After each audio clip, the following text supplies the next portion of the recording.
Everybody say praise the Lord.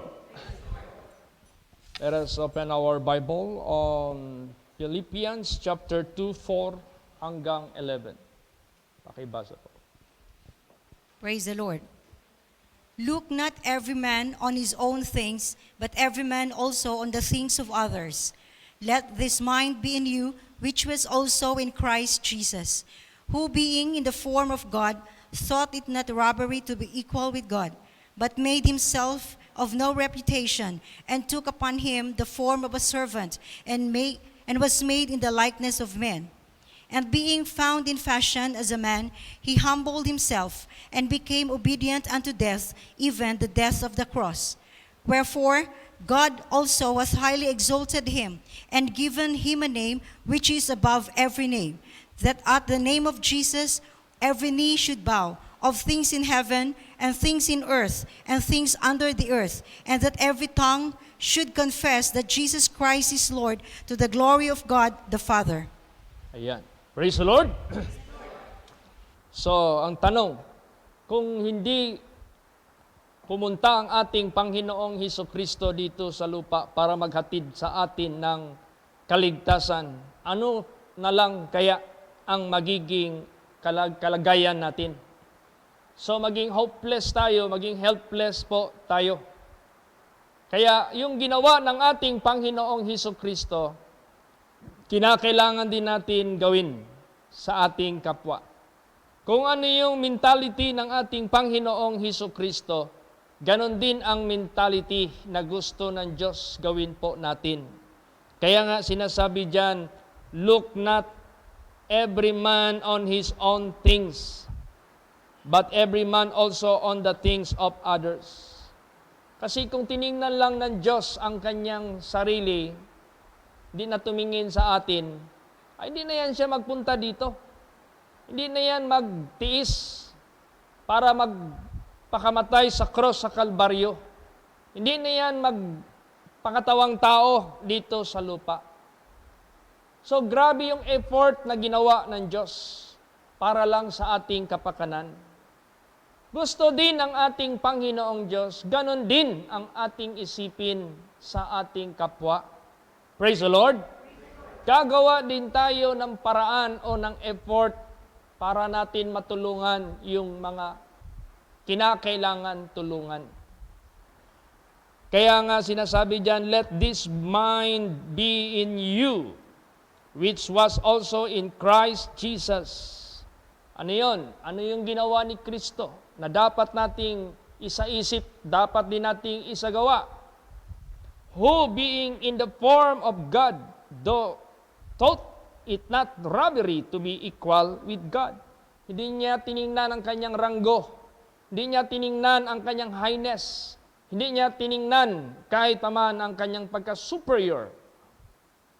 Kasi minsan pag titingin ka sa pag-superiority mo, minsan di ka na marunong yumuko para tingnan yung nasa baba. Pero ang Diyos, hindi.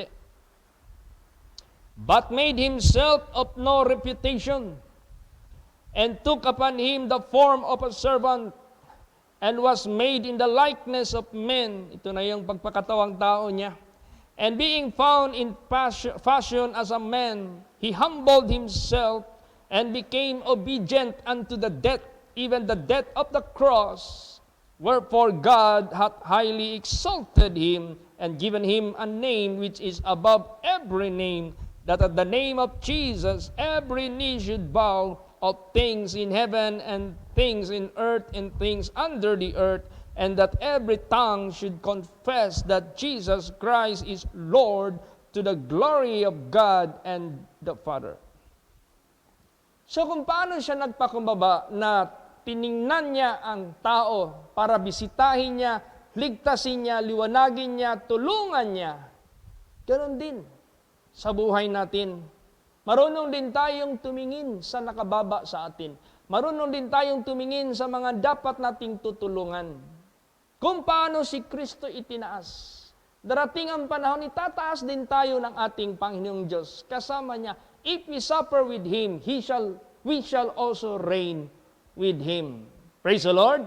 Before honor is humility first. Bago tayo parangalan ng Diyos, dadaan muna tayo ng pagpapakumbaba, pagtulong, pagtitiis. Tingnan natin yung kapakanan ng iba, huwag yung ating sarili. Katulad itong happy sharing. Maraming natulungan ng mga churches natin na dapat tulungan. Dapat man talaga silang tulungan. Hindi man talaga sila makakilos kung walang tulong natin lahat. So dahil nagkaisa tayo, nag-ambag-ambagan tayo, natulungan sila. So ilan na ang natulungan ng mga kongregasyon, nakarating na sa Luzon, dito sa Mindanao, Visayas, Luzon. Babalik na naman yan dito. O, narinig natin yung testimony ni Pastor Alan na miraculously yung mga pundasyon na itatag, yung mga poste na itayo, yung mga trusses, nandyan na. Atip na lang ang kulang. So, ibig sabihin yan, kung ano yung kakulangan nila, punuan natin yan. So, tingnan natin yung dapat tulungan. Praise the Lord!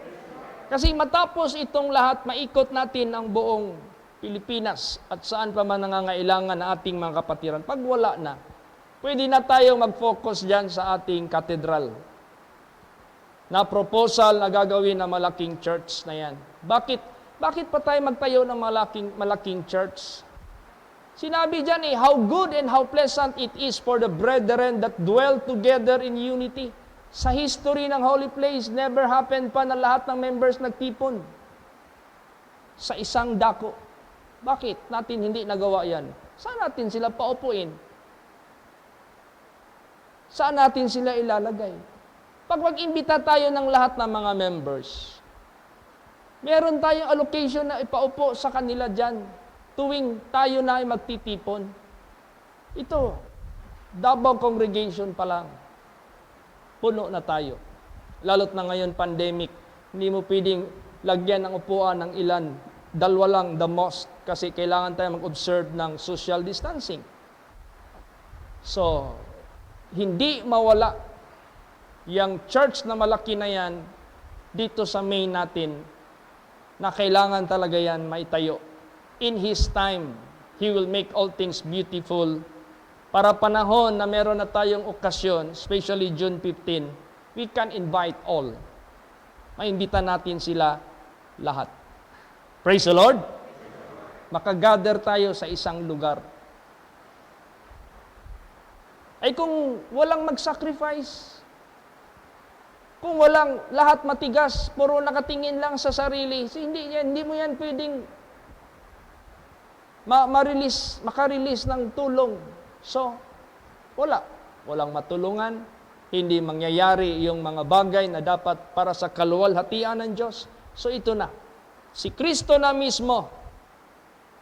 Tapos mag-isip ka, Pastor Chit, that is another na naman niya na burden natin. Another na naman niya na contribution. Another na naman yan. That is an opportunity for everybody to be blessed.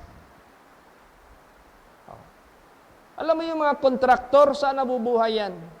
Sa kontrata, sa project. Pag may project, may darating na opportunity. Ganon din sa buhay natin. Pag may mga projects ipapagawa ang Diyos sa atin, that is an opportunity for us to be blessed by God. Praise the Lord! By faith, gagawin natin. By love, gagawin natin yan. According to the example si pinakita ni Lord Jesus, let us initiate. Let us move as what God moved. Mag-move lang tayo. Siya na ang maggawa sa lahat. Kaya walang magmamayabang sa atin. Ganito, ganyan, ganyan. Nagbigay. Hindi yan lahat magagawa kung hindi pahintulot yan sa langit. Kaya nga sinabi dito ni Lord Jesus Christ when He was brought by the accusers in the presence of Pilate, anong lumabas sa ibig ni Jesus? Hindi ito mangyari sa akin kung hindi pahintulot na nasa itaas. So, ibig sabihin yan, anumang magagawa natin sa sanglibutang ito, hindi yan mangyayari kung hindi pahintulot doon sa langit. So, pag meron tayong mga proyekto na dapat nating tulungan, let us be joyful. Because that is an opportunity for us to receive blessings from God. Praise the Lord. For without Him, we can do nothing. Pag may papagawa ang Diyos sa atin, alam na niya ano ang kinakailangan natin. He has the responsible to provide all our necessities according to His riches and glory. Kaya, pag merong tulungan, sumabay tayo, tulungan natin sila. Hindi yung kita mo na tutulungan. Tulad nung dito sa Bible, merong isang tao na nahulog sa kamay ng tulisan. Half dead, iniwan ng tulisan, pero buhay pa. Dumaan yung Levite, umiwas. Dumaan yung priest, umiwas. Dumaan yung Samaritan, inasikaso, dinala doon sa klinik, hindi iniwanan, nag-iwan pa ng pera, meron pang hinabilin, kung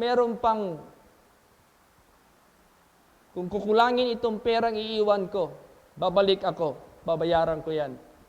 Just take good care of this patient. Yun. Ang gusto ng Diyos na tularan natin. Katulad ba ni Lord Jesus, bago niya iniwan yung mga disipulo, pinagtibay na niya. Bago niya iniwan ang sanglibutang ito, it is finished. Bago niya iniwan ang sanglibutang ito, perfect na ang daan ng kaligtasan. Nag-sacrifice ang Diyos para sa atin. Mag-sacrifice din tayo para sa iba. Praise the Lord. Kaya, kung merong nakita natin na umiiyak sa hirap, kumari, umiyak din tayo kasabay nila. Kung meron tayong nakita na naggagalak, makigalak din tayo kasama nila. Ibig sabihin yan, huwag tayong umiwas sa kalagayan ng ating kapaligiran. Basahin natin yan. Romans 12 verse 15. Praise the Lord. Rejoice with them that do rejoice, and weep with them that weep. Yan. Rejoice with them that rejoice, and weep with them that weep. Ibig sabihin yan, makisabay ka lang sa kapiligiran, sa damdamin ng mga tao, para din sila ay mailigtas natin dyan sa ating Panginoong Hesukristo. Tingnan mo yung nalikom natin dito na blessing. Laking tulong ito sa pamilya ni Brad Piling. Maliban nakapaghatid tayo ng magandang bulaklak, meron tayong naibigay sa asawa.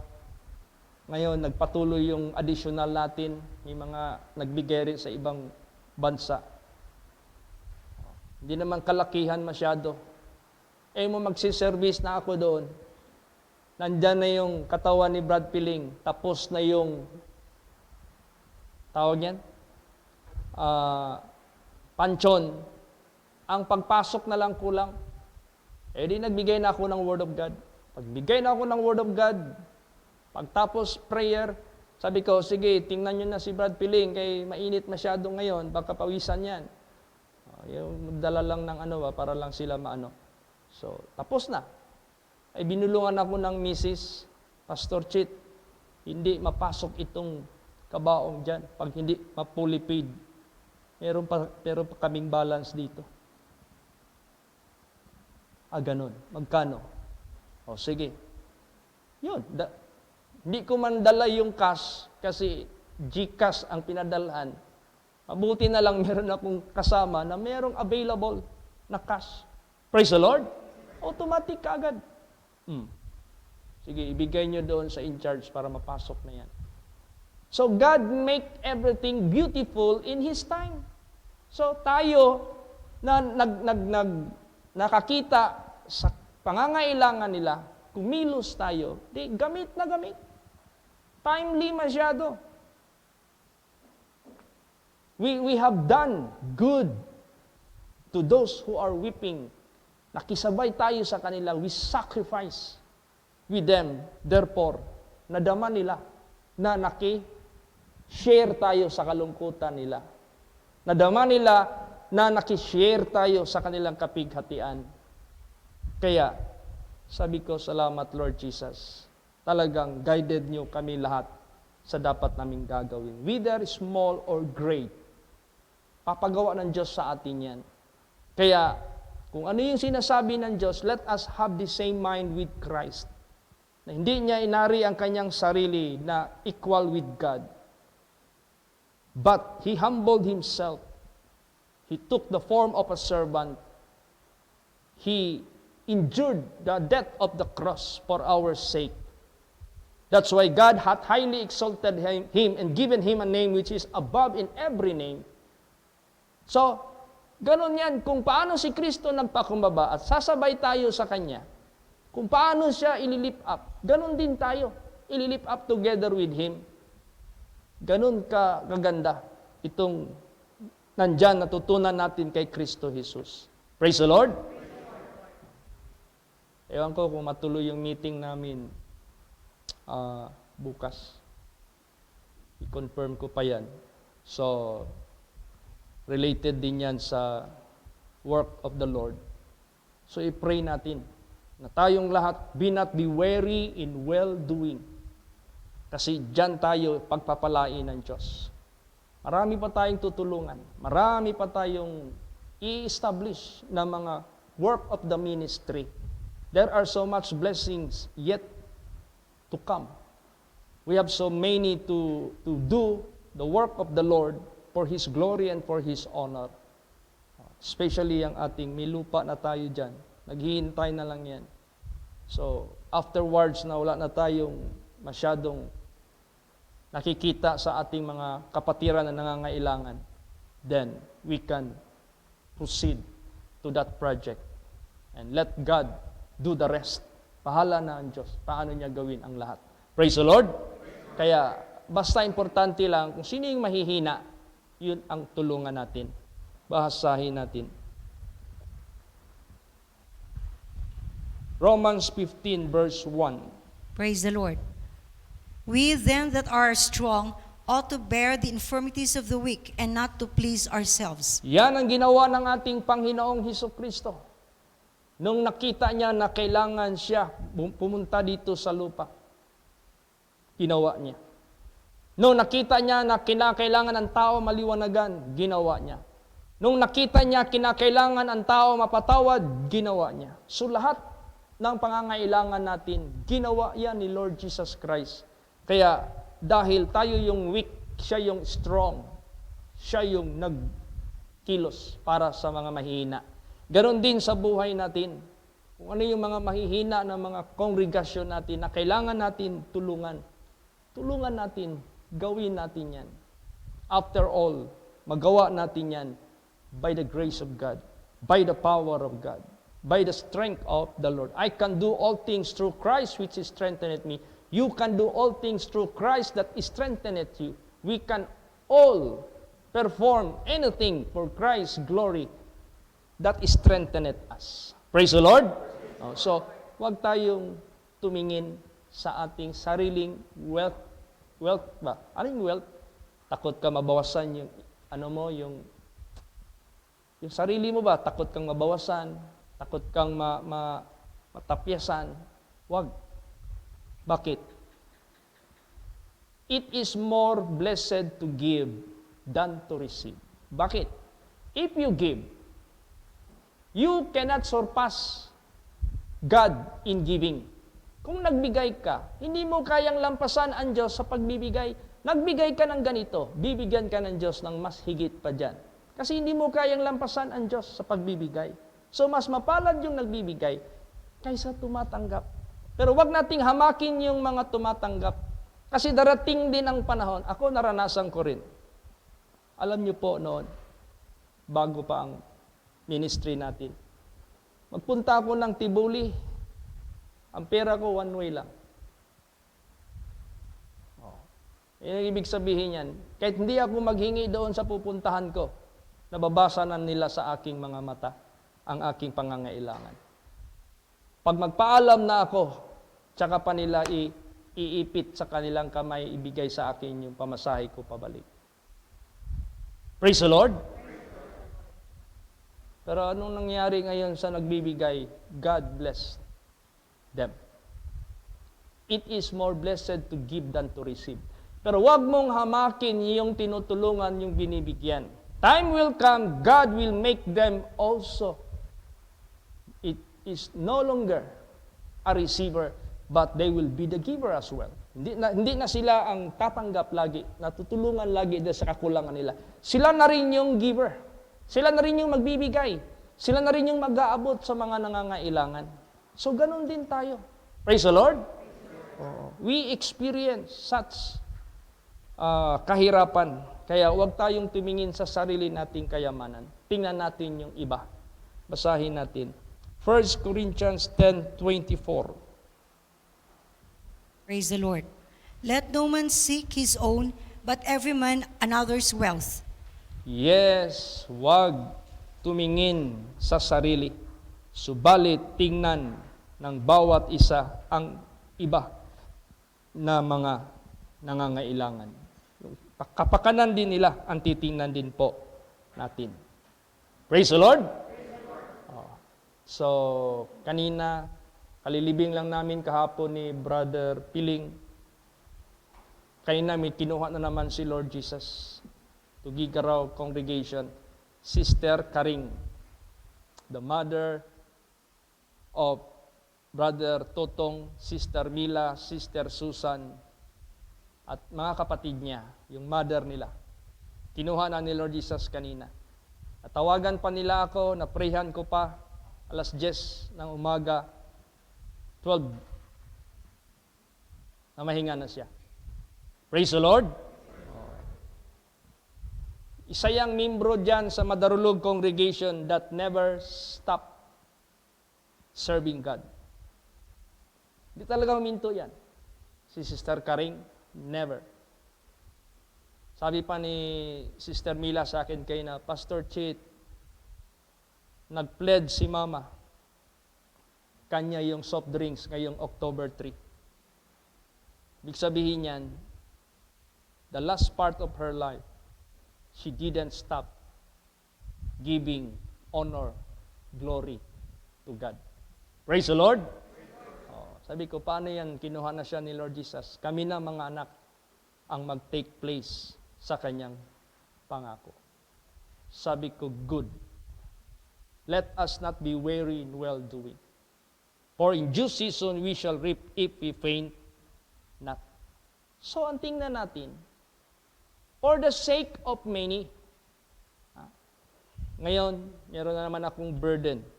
Anong burden ko? Isang burden ko, paano ko parating ang pamilya ni Brad Piling dito. Dami sila eh. At na-revive sila sa Word of God. Sabi ko, sige. Tinawagan ko si Sister Inding kanina, Sister Rose. Kung ilan sila doon para natin, let us make some program. Paano natin masundo yan sila dyan? Kasi needy rin sila. Kailangan din natin silang tulungan. Alalayan natin sila. Pagsabi ko sa kanila kahapon, magsimba kayo? Yes, Pastor, magsimba kami. Meron na ba kayong masasakyan? Yun ang problema namin. Yung ilang kaya kayo? Sabi nila sa akin, Pastor, paano yan? Medyo marami-rami kami. Kasi hindi naman pwede kami lang malalaki magpunta. Yung mga bata iwanan namin, kawawa naman din sila. Sabi ko, sige lang. Magbilangan muna tayo para kung sunduin man kayo dyan, magawa namin ang paraan. Magkasa kayo lahat. Praise the Lord! Isa yung burden ko. So, tulungan natin sila. Huwag natin silang hayaan. Yan yung legacy na iniwan ni Brother Piling sa paglilingkod sa Panginoong Diyos. Kasi matagal yan silang nahinto.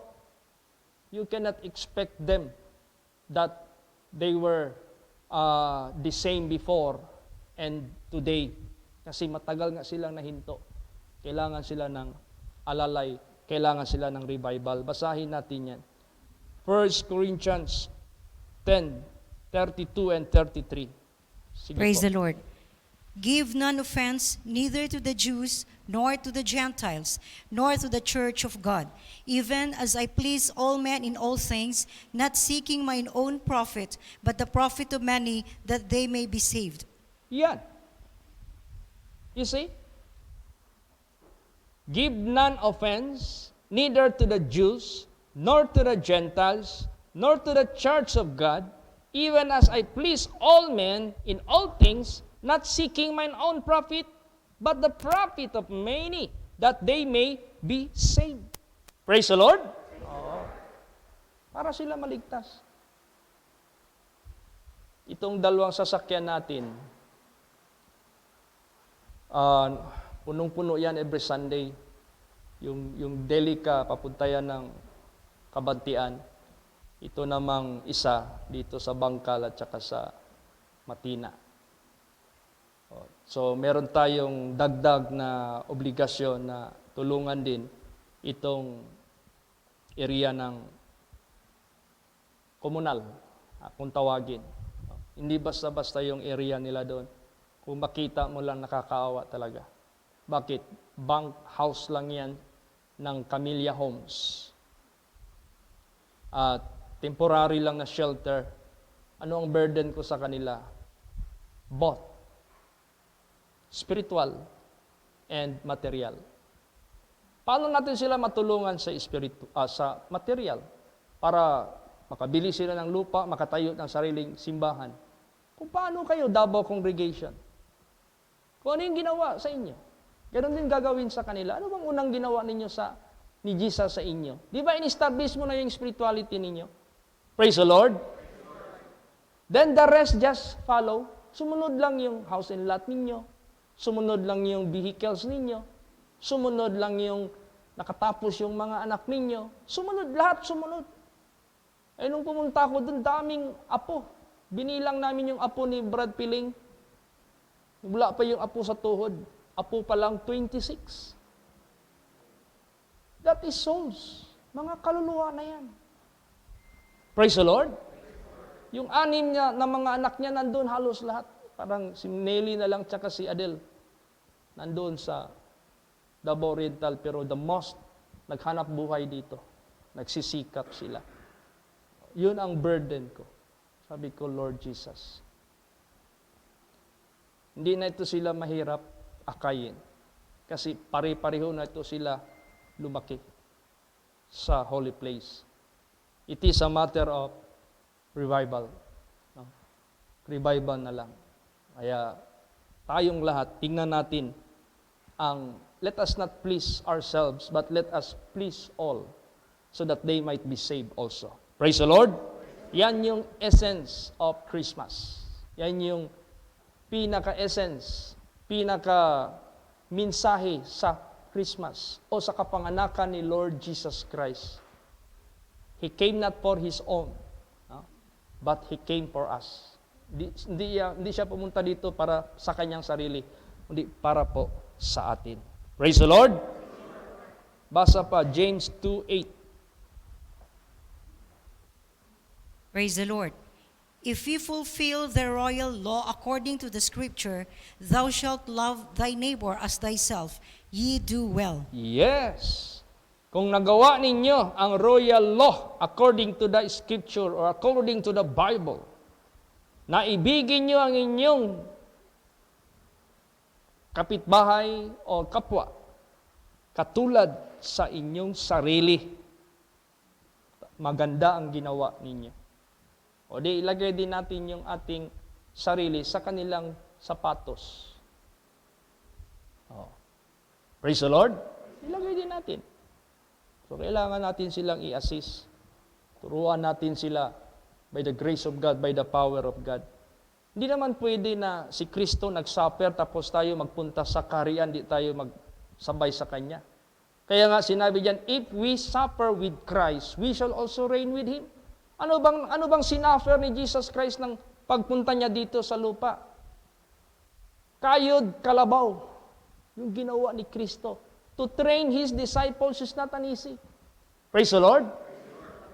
Hindi basta-basta mag-train ng mga disciples. Kaya nga minsan sabi ni Jesus, how long will I suffer with you? Hanggang ngayon, hindi nyo pa matatayuan yung faith. So it's not an easy, but nag-suffer siya. Nagtiis siya. Ganon din sa buhay natin.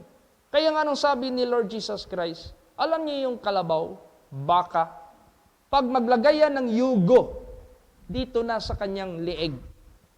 Ibig sabihin yan, merong burden na ipapahila sa kanya. Dalhin niya kung saan dalhin. Si Kristo, He suffered so much for us to be saved. Alangan man hindi rin tayo mag-suffer for them, para sa iba na naman, para iligtas sila. So anong sabi ni Lord Jesus Christ sa kanyang mga disciples? At ganoon na din sa atin. Take my yoke upon you. Itong yugo ko na ginamit ko sa pagligtas sa inyo, kunin nyo ito, ilagay nyo rin sa sarili ninyo para kayo na ang gagawa sa iba. Basahin natin yan. Matthew 11:29. Praise the Lord. Take my yoke upon you and learn of me, for I am meek and lowly in heart, and you shall find rest unto your souls. Ayan. Take my yoke upon you and learn of me, for I am meek and lowly in heart. Kasi minsan kasi, pag tumingin tayo sa ating sariling kakayahan, sariling kayamanan, sometimes if we look to others, we look down these people. Parang nililook down natin sila. And because of that, the pride, yun yung magpipigil sa atin na tumulong. Pero si Jesus Christ, hindi. Meek and lowly ang kanyang ginamit. Binaba niya ang kanyang sarili, ibinagsak niya ang kanyang sarili, at tiningnan niya ang kapakanan ng iba. Kaya yung yugo na yan, nagamit ni Lord Jesus Christ para tayo iligtas. Nag-suffer siya ng maraming bagay. Gusto niyang ipasa sa atin para tayo naman yung mag-suffer for the sake of others. Praise the Lord. That is the servanthood. Anong servanthood? Yung paging isang manggagawa, nakikilos para magsilbi. Anong sabi ni Lord Jesus Christ dito? Basahin natin. Matthew 20:26 and 20, hanggang 28. Praise the Lord. Sige po. But it shall not be so among you, but whosoever will be great among you, let him be your minister. And whosoever will be chief among you, let him be your servant, even as the Son of Man came not to be ministered unto, but to minister, and to give his life a ransom for many. Yes. Exactly. Kung sino man sa inyo nakakataas, siya yung maglilingkod. So kung iniisip natin na we are blessed by the Lord at na-elevate yung ating category comparing noon, tayo na naman ang mag-serve doon sa mga naiiwan. Tayo na naman ang mag-serve doon sa mga dapat nating tutulungan para magkaroon ng balance. Bakit? Noon tayo ang tinutulungan. Ngayon, inelevate ni Jesus Christ ang ating category. Kayo na tinaas ng Diyos. Kayo naman ang titingin nandoon sa baba. Praise the Lord. Hindi kayo lang nakinabang nung nasa baba kayo, tinulungan kayong nasa itaas, na-elevate na kayo. Ngayon, yung mga nasa baba, na dati yung ganyan ang ating kalagayan, hindi na tayo marunong tumingin sa kanila. Hinahamak pa natin sila or dinidespise pa natin sila. No, but rather let us serve them. No? Maglingkod tayo para sa kanila. Magawa lang natin yan kung ibaba natin ang ating sarili. Praise the Lord. Ibaba natin. Look at Jesus Christ. Yung naglinis siya sa mga paa ng kanyang mga disipulo. He is their master. He is their teacher. And yet, He learned to humble Himself. He learned to wash the feet of His followers. And He said, I did it to you, that you may do this to others. O, di ba? Ganon din sa buhay natin. Ginawa ni Jesus ang lahat for our sake, gagawin din natin ang lahat for their sakes. Praise the Lord. He laid down His life for us we lay down our lives for the others. That's why this is an opportunity for us that someday, if God gave him a name which is above in every name, ganon din tayo. Darating ang panahon, ililift up din tayo ng Diyos if we suffer with Christ. Praise the Lord. Basa pa. Acts 20:35. Praise the Lord. I have showed you all things, how that so laboring you ought to support the weak, and to remember the words of the Lord Jesus, how he said, it is more blessed to give than to receive. Yeah. Naalala niyo yung life ni Brother Dongdong? Dahil sa pag-alalay natin sa kanya makarating dito, yung kanyang status spiritually and physically nag-i-improve until such time after God bless him with a complete healing and all resources, that man someday will be the one to bring others in this place. Siya na naman yung mag-akay. Siya na naman yung magtutulong. Hindi lahat ng panahon tutulungan natin yan sila dahil kailangan silang tulungan. Because God will bless them. God will make them able also. Praise the Lord. At sila na naman yung gagamitin ng ating Panginoong Diyos. Kaya ganun po ang buhay natin. Pasalamat tayo. Sinimulan ito ni Kristo, tularan natin si Kristo.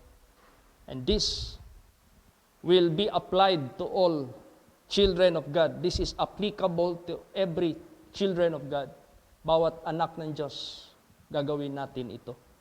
Kaya kung ano yung isip ni Kristo, ano yung ways ni Kristo, let us adopt the same way of thinking. Praise the Lord.